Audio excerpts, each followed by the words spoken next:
नमस्कार बच्चों, बीए प्रथम वर्ष की क्लास में सभी का स्वागत है। हम हितोपदेश का अध्ययन कर रहे थे।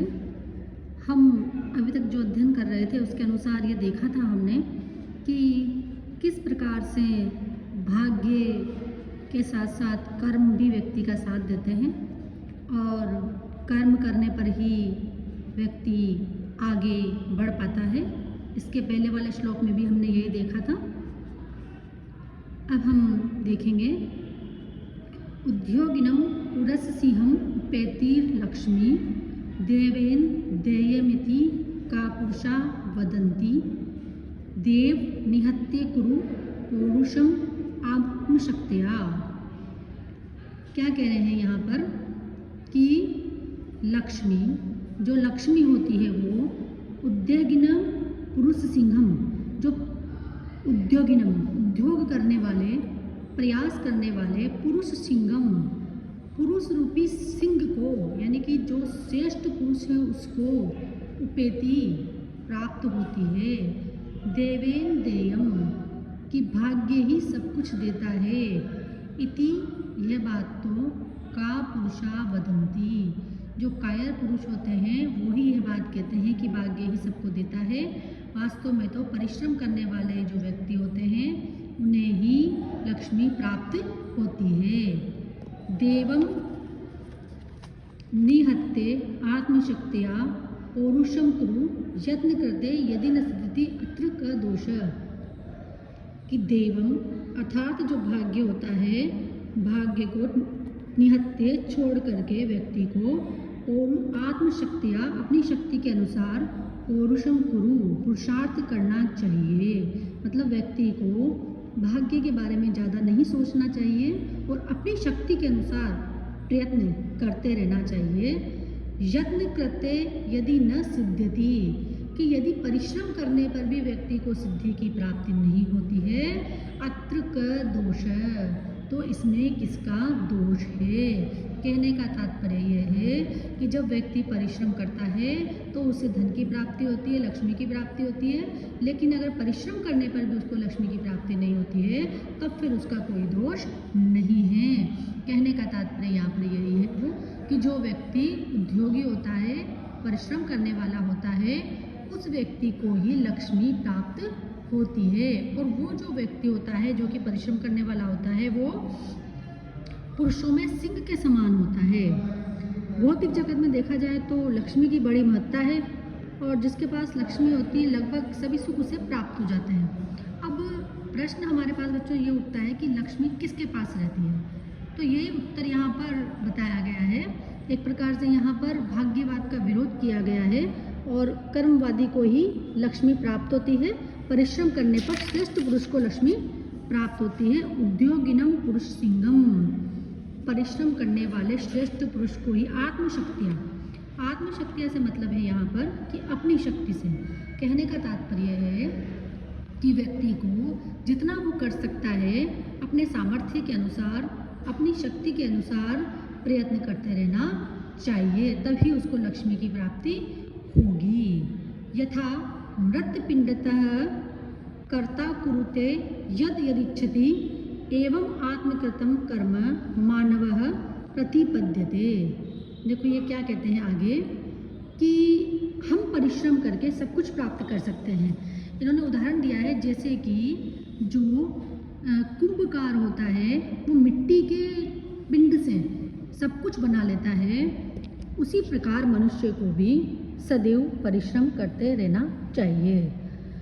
कि यथा जैसे मृत्पिंडतः कर्ता यानी कि कुंभकार, मृत्पिंडतः मिट्टी के पिंड से, मिट्टी के टुकड़े से, यत यत कुरुते इच्छति, जो जो चाहे वो कर सकता है। यानी वो चाहे तो घड़ा बना सकता है, वो चाहे तो कुछ और बना सकता है, जो उसकी इच्छा हो वो बना सकता है। एवं आत्मकृतं कर्म मानव प्रतिपद्यते, इसी प्रकार से आत्मकृत कर्म, अपने द्वारा कर्म करके मनुष्य जैसे जैसे कर्म करता है उसी प्रकार मनुष्य शुभ अशुभ कर्मों को प्राप्त होता चला जाता है। मतलब अपने कर्मों के अनुसार ही उसको फल की प्राप्ति होती चली जाती है। का तात्पर्य यहाँ पर यह है कि व्यक्ति को परिश्रम करते रहना चाहिए, प्रयास करते रहना चाहिए, तब ही वो आगे बढ़ सकता है। जिस प्रकार की कुंभकार होता है वो मिट्टी के पिंड से सब कुछ बना लेता है, उसी प्रकार से मनुष्य होता है। वो भी मनुष्य भी जब अपना अपना परिश्रम करेगा तभी वो आगे बढ़ सकता है। देखो बच्चों, यहाँ पर भाग्यवाद का विरोध कर रहे हैं और कर्मवाद की स्थापना करने के लिए कवि कह रहे हैं कि जो जैसे जैसे कर्म करता है उसको वैसे वैसे ही फल की प्राप्ति हो जाती है। जैसे हम जानते हैं कि एक जो कुम्हार होता है, अगर आप कुम्हार के पास देखोगे जाओगे तो आपको पता चलेगा कि वो मिट्टी के लोंदे से वो घड़ा बनाता है, वो सुराही बनाता है, वो दीपक बनाता है, वो तवा बनाता है, विभिन्न प्रकार की वस्तुएं वो मिट्टी के उस पिंड से बना लेता है। अगर वो कर्म ही नहीं करेगा, भाग्य के सहारे मिट्टी को लेकर बैठा रहेगा, तो क्या वो सफल हो पाएगा? नहीं।